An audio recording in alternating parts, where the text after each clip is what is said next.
नमस्कार बच्चों, मैं निर्मल सिंगर आप सबका स्वागत करती हूँ मेरे यूट्यूब चैनल मिशन हिंदी पर।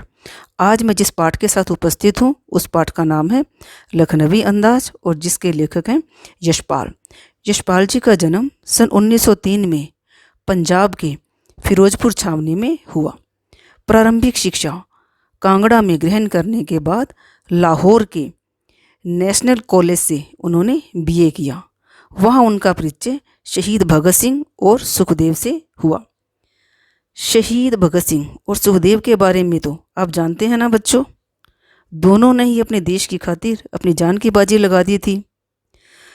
तो हम यह कह सकते हैं कि पाठ के लेखक यशपाल बड़े ही भाग्यशाली थे जिन्होंने इन शहीदों के साथ कॉलेज की पढ़ाई पूरी की।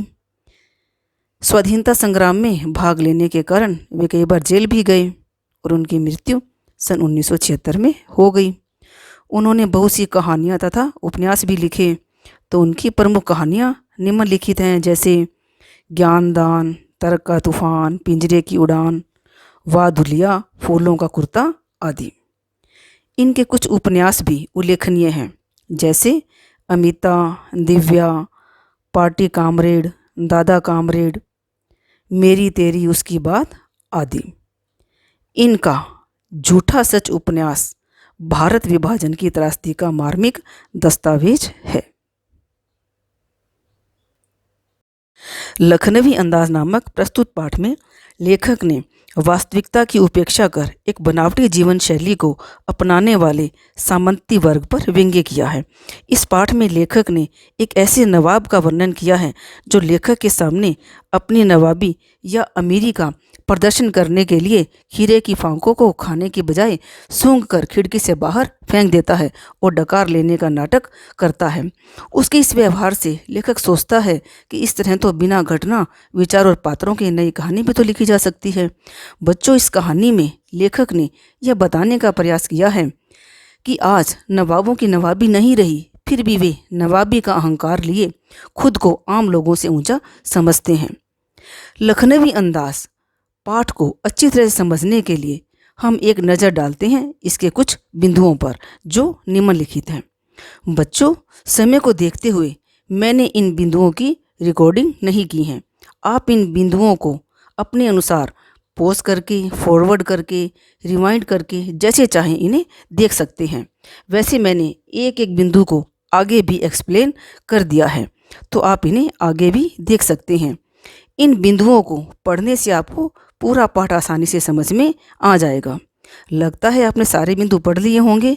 अब हम एक एक बिंदु को समझने का प्रयास करेंगे। अब है नंबर 1, लेखक की रेल यात्रा। लेखक जिस ट्रेन में सफ़र करना चाह रहा था वो जाने के लिए बिल्कुल तैयार खड़ी थी। लेखक अपनी मितव्ययी प्रवृत्ति के कारण अर्थात कंजूस प्रवृत्ति के कारण सेकंड क्लास के डिब्बे में सफ़र करना नहीं चाह रहा था, क्योंकि लेखक एक आम आदमी था और एक आम आदमी के पास इतने पैसे नहीं होते कि वो सेकंड क्लास का टिकट खरीद सके। लेकिन फिर यह सोचकर कि चलो ज़्यादा पैसे लगेंगे तो कोई बात नहीं है और ज़्यादा दूर भी नहीं जाना है, कम से कम वह थर्ड क्लास के डिब्बे की भीड़ से तो बच जाएगा, कहानी लिखने के बारे में अच्छी तरह से सोच भी सकेगा और साथ में खिड़की से प्राकृतिक दृश्य भी देख सकेगा। अतः लेखक ने सेकंड क्लास का ही टिकट ले लिया। अब है नंबर 2, लेखक के द्वारा भागकर गाड़ी पकड़ना। बच्चों, यदि लेखक भागकर गाड़ी नहीं पकड़ते तो गाड़ी छूट जाती। इस प्रकार लेखक सेकंड क्लास के डिब्बे में भागकर चढ़ गए। लेखक ने अनुमान लगाया कि सेकंड क्लास का डिब्बा है तो वह निर्जन होगा, लेकिन उसने देखा कि एक बर्थ पर लखनऊ की नवाबी नस्ल के, मतलब अपनी नवाबों वाली बनावटी शानो शौकत दिखाने वाली एक सफ़ेद पोश अर्थात चकाचक सफ़ेद कपड़े पहने एक सज्जन बड़ी सुविधा से पालथी मारे बैठे हैं, जिनके सामने तौलिए पर 2 चिकने खीरे रखे हुए हैं। लेखक का यूं एकदम से डिब्बे में आ जाना उन्हें अच्छा नहीं लगा। उनकी आंखों में असंतोष के भाव दिखाई देने लगे। इस प्रकार नवाब साहब ने लेखक की संगति के लिए कोई उत्साह भी नहीं दिखाया। तो बच्चों, नवाब साहब ने ऐसा क्यों किया? क्योंकि नवाब साहब को लग रहा था कि कोई भी व्यक्ति उन्हें सेकंड क्लास के डिब्बे में सफ़र करता हुआ न देखे, क्योंकि नवाब साहब जैसे लोग तो फर्स्ट क्लास के डिब्बे में ही सफ़र करते हैं। वे अपनी पोल खुलने से घबरा रहे थे और लेखक ने भी अपने आत्मसम्मान में उनसे आंखें चुरा ली। बच्चों, लेखक को लगा कि यदि नवाब साहब अपने आप को बड़ा व्यक्ति समझते हैं तो मेरा भी तो अपना सम्मान है, मैं क्यों उनसे बात करूं। इस तरह दोनों ही अपने अपने अहंकार में चुप बैठे रहे। नंबर 3, लेखक की कल्पना। लेखक बताते हैं कि जब भी वे खाली बैठते हैं अर्थात फ्री होते हैं तो वे कल्पना करने लगते हैं। इसी आदत के अनुसार लेखक सामने बैठे नवाब साहब के बारे में भी कल्पना करने लगे कि नवाब साहब ने किफ़ायत करने के लिए, मतलब पैसे बचाने के लिए, सेकंड क्लास का टिकट खरीदा होगा और अब उन्हें अच्छा नहीं लग रहा होगा कि कोई उन्हें सेकंड क्लास के डिब्बे में सफ़र करता हुआ देखे, क्योंकि नवाब लोग तो फर्स्ट क्लास के डिब्बे में सफ़र करते हैं और ये नवाब साहब सेकंड क्लास के डिब्बे में सफ़र कर रहे हैं। ऊपर से खीरे जैसी सस्ती और तुच्छ वस्तु खाने में भी संकोच हो रहा होगा, क्योंकि खीरा तो गरीब लोग खाते हैं और नवाब होकर एक साधारण आम आदमी के सामने खीरा खाना उन्हें बड़ा अपमानजनक लग रहा होगा। इस प्रकार लेखक नवाब साहब के बारे में कल्पना करने लगे। नंबर 4, नवाब साहब का भाव परिवर्तन। बच्चों, अब लेखक बता रही हैं कि हम कनखियों से अर्थात तिरछी नज़रों से नवाब साहब की ओर देख रहे थे और नवाब साहब खिड़की से बाहर देखते हुए स्थिति पर विचार कर रहे थे और एकाएक अपना भाव परिवर्तन करते हुए लेखक से खीरे का शौक फरमाने के लिए कहा, मतलब खीरा खाने के लिए कहा। परंतु लेखक को उनका यह भाव परिवर्तन बिल्कुल अच्छा नहीं लगा। लेखक को लगा कि नवाब साहब अपनी शराफत के अभिमान में मुझे मामूली व्यक्ति समझ रहे हैं और खुद अपनी अमीरी का रोब झाड़ रहे हैं। अतः लेखक ने नवाब साहब का शुक्रिया अदा करते हुए कहा, किबला शौक फरमाएं, अर्थात आप ही खाएं। इस प्रकार लेखक ने खीरा खाने से मना कर दिया। बच्चों, लेखक ने खीरा खाने से मना क्यों किया होगा? क्योंकि लेखक स्वाभिमानी व्यक्ति थे और उनकी अपनी सेल्फ रिस्पेक्ट थी, तो वे अपना आत्मसम्मान बचाना चाहते थे। नंबर 5, नवाब साहब द्वारा खीरा काटने की प्रक्रिया। आगे लेखक बताते हैं कि नवाब साहब कुछ और देर खिड़की के बाहर देखते रहे, फिर कुछ निश्चय किया और फिर नीचे रखे पानी से भरे लोटे से खीरों को धोया, तौलिए से पोंछा, जेब से चाकू निकाला, उनके सिर काटे, उनको आपस में रगड़ा, उनका झाग निकाला।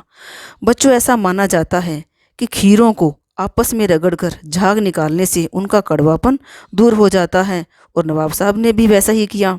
झाग निकालने के बाद उनको छीला और फांके काटकर तौलिए पर करीने से, मतलब अच्छी तरह से सजाकर रख दी। नवाब साहब ने फांकों के ऊपर जीरा मिला नमक और लाल मिर्च की सुर्खी बुरक दी। लेखक उनकी भाव भंगिमा देखे जा रहा था। उनकी भाव भंगिमा से लेखक को स्पष्ट हो रहा था कि नवाब साहब के मुंह में खीरे के रसास्वादन की कल्पना से ही पानी आ रहा है, अर्थात खीरे के लिए नवाब साहब की जीभ लपलपा रही है और लेखक कनखियों से, मतलब तिरछी नज़रों से नवाब साहब को देखकर सोच रहे थे, मियाँ रईस बनते हैं लेकिन लोगों की नज़रों से बचने के ख्याल में अपनी असलियत पर उतर आए हैं। बच्चों, इसका मतलब यह है कि नवाब साहब अमीरी का दिखावा करने के कारण खीरे जैसी गरीबों की सस्ती वस्तु को न खाने का ढोंग कर रहे थे, पर असल में खीरे की पनियाती फांकों को देखकर उनके मुंह में पानी आ रहा था, पर अमीरी, बनावटीपन और दिखावे के ढोंग के कारण वे ऐसा नहीं कर पा रहे थे। नंबर 6, पनियाती फांकों को देखकर लेखक के मुंह में पानी आना। एक बार फिर नवाब साहब ने लेखक की ओर देखा और कहा कि वल्लाह शौक फरमाएं, लखनऊ का वालम खीरा है। नमक मिर्च छिड़क दिए जाने पर ताजे खीरे की पनियाती फांकें देखकर लेखक के मुंह में भी पानी आ रहा था, लेकिन लेखक पहले पूछने पर नवाब साहब को खीरा खाने के लिए इनकार कर चुके थे। अतः लेखक को उसी पहली बात पर जमे रहना अनुकूल लगा। लेखक ने खीरा न खाने के कुछ बहाने गढ़े और कहने लगे, शुक्रिया, मेरा मैदा जरा कमज़ोर है, अर्थात पाचन शक्ति कमज़ोर है, खीरा मुझे पचता नहीं है और उसे खाने की इच्छा भी नहीं हो रही है। किबला शौक फरमाएं, अर्थात आप ही खाएं। बच्चों, इस प्रकार लेखक ने अपने आत्मसम्मान को बचाने के लिए ताजे खीरे की पनियाती फांकों को मन ललचाते हुए भी खाने से मना कर दिया, जबकि उनका मन उन्हें खाने के लिए ललचा रहा था। नंबर 7, नवाब साहब द्वारा एक एक फांक को सूंघ कर बाहर फेंकना। नवाब साहब ने नमक मिर्च लगी खीरों की फांक की ओर एक बार फिर देखा, फिर खिड़की के बाहर देखा और एक दीर्घ मतलब लंबी और गहरी सांस ली। बच्चों, नवाब साहब ने गहरी सांस क्यों ली? क्योंकि वे अपनी नवाबी ठसक अर्थात अहंकार के कारण खीरा जैसा तुच्छ खाद्य पदार्थ लेखक जैसे आम आदमी के सामने खाना अपनी तौहीन समझ रहे थे। उन्हें ऐसा लग रहा था कि मैं तो एक खानदानी रईस और नवाब हूँ, भला मैं ऐसी गरीबों की खाने वाली वस्तु कैसे खा सकता हूँ। तो बच्चों, उन्होंने क्या किया? एक एक फांक उठाई, होठों तक ले गए, सूंघा, स्वाद के आनंद में पलकें मूंद गई, मुंह में भर आए पानी को गले में उतार लिया और फांकों को एक एक करके सूंघकर बाहर फेंकते गए। उसके बाद तौलिए से हाथ और होंठ पोंछकर गर्व से लेखक की ओर देखा, मानो वे बताना चाह रहे थे कि नवाब जैसे रईस लोग खीरे जैसी साधारण सी खाद्य वस्तु का आनंद इसी तरह से लेते हैं, आम लोगों की तरह खाकर नहीं। नंबर 8, नवाब साहब के द्वारा डकार लेना। नवाब साहब खीरे सूंघकर, फेंककर और हाथ मुंह पोंछकर लेट गए, मानो इस काम में वे थक गए हों। लेखक नवाबी प्रक्रिया को देखकर शर्म महसूस कर रहा था और सोच रहा था कि खीरों के प्रयोग की नई प्रक्रिया अच्छी जरूर हो सकती है, किंतु सूंघने मात्र से उदर मतलब पेट तो नहीं भर सकता। लेखक अभी यह सब सोच ही रहा था कि इसी बीच नवाब साहब को बिना खीरा खाए ही डकार आ गई और उन्होंने लेखक की ओर देखते हुए कहा, खीरा लजीज मतलब स्वादिष्ट होता है, पर होता शकील नामुराद, मैदे पर बोझ डाल देता है, अर्थात पचता नहीं है। लेखक नवाब साहब की यह बात सुनकर दंग रह गए कि केवल सूंघकर और बिना खाए डकार कैसी आ सकती है। बच्चों, इस प्रकार लेखक को नई कहानी लिखने वाले लेखकों का भी ध्यान आया। उसने सोचा कि जब खीरे की सुगंध और स्वाद की कल्पना मात्र से पेट भर जाने की डकार आ सकती है, तो क्या बिना विचार, घटना और पात्रों के केवल लेखक की इच्छा मात्र से नई कहानी भी लिखी जा सकती है? लेखक ने यहाँ प्रश्न चिन्ह लगाया है। इस प्रकार लेखक ने दोनों के प्रयासों को लखनवी अंदाज बताकर व्यंग्य किया है। असल में लेखक कहना चाहता है कि जिस प्रकार सूंघने मात्र से पेट नहीं भर सकता, उसी प्रकार बिना घटना के, बिना पात्रों के और बिना विचार आए नई कहानी भी नहीं लिखी जा सकती। धन्यवाद।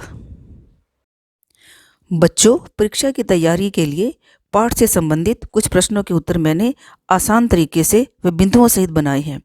ये उत्तर परीक्षा में आपकी बहुत मदद करेंगे।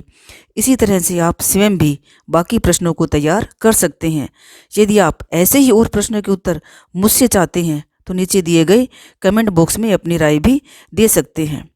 तो चलिए देखते हैं उन प्रश्नों के उत्तर।